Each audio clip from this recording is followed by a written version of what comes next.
Manigwa huna egati yabara basubati bakorogwa no yokorike kero ky'obwakilisho basubati ase county ya Kisii asobo chori bore bosio abego yokabero mo senator mochore Gloria Orwoba nigo bono baikire omuswada ase wizara erietendeta mangana yegenka negekoro ose agenda una henjera Emeremo yogochia kugikeria hebikore bya basubati kondirwa na gutumekwa bobe okwana hisiko echiabisi che wizara iyo nigo bono ose nigo bo echigotoka somo cho Nairobi nigabara yabo bamochire bokongo mo senator mochore Nyamu ase enkwana abeka imebunge ya senate iyo batebire nigo yare gosegeta kondirwa kwa basubati no mwana OMONYAROKA kemobere muri kitolinet nyambane no arenga sayo robot roya senchero bikira.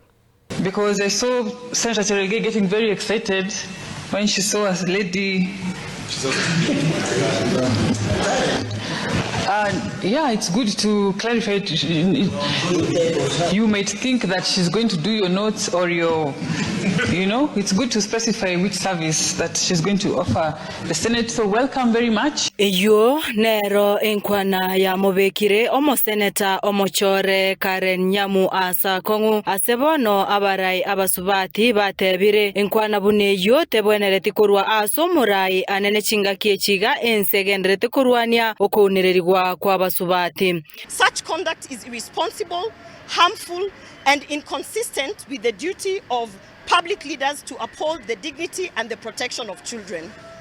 The response by the Senate has been insufficient given the gravity of the issue. Stronger action is required from all institutions responsible for oversight, ethics, and public accountability. These incidents come at a time when Kenya continues to face rising cases of femicide, gender-based violence, online abuse, and political intimidation against women and girls. Continued silence and inaction by the government agencies, and particularly the Ministry of Gender, the continued silence and the inaction by government agencies risk normalizing impunity. Gukwana imeomocho Nairobi nigo abaraya bo boigo aboroki KORWA ase university bagikeire nganeyo nagoteba abarai nigo babwenerete kwegerera abasubati natari gukwana chinkwana buna echo. I'm very ashamed with the current situation in our country whereby the dignity of women is being undermined. Women in politics face very many challenges after being in those offices.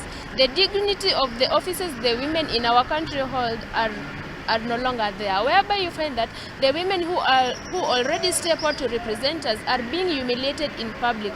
Their dignity is not there. The respect is no longer there for our women in this country, and there is no one speaking about this one. Men, we expect to be protected. We expect to have representation.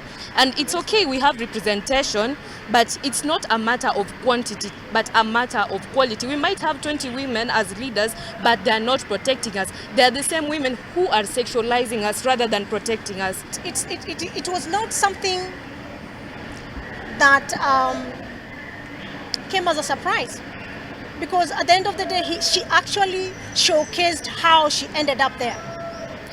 And today I would like to call upon all the stakeholders involved when it comes to vetting of this leadership, because as political parties, this is where the nominations are done.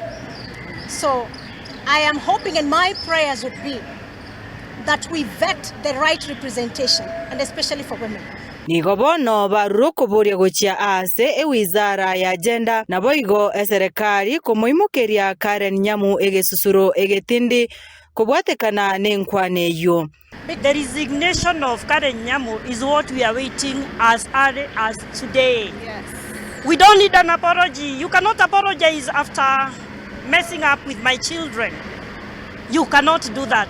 So I think I'm hurt, and I feel we need immediate resignation of Senator Nyamu. Senator Karen, you are a mother, and your remarks were very wrong. We are calling upon the UDA party, the party that nominated Senator Karen, to take disciplinary action against her moving forward. Sisi kama wamama tumekata. We want good representation in parliament. Now we would like to apologize to the young lady that was disgraced. So that lady is just a hectic, she's toxic, and we are not against her on anything, but because of her character, for what she did to our girls. and it is an embarrassment to the women of Kenya. Na anapokuja saizi kutuomba kiti cha women rep, Karen tunataka kukuambia wewe ni embarrassment kwa wamama.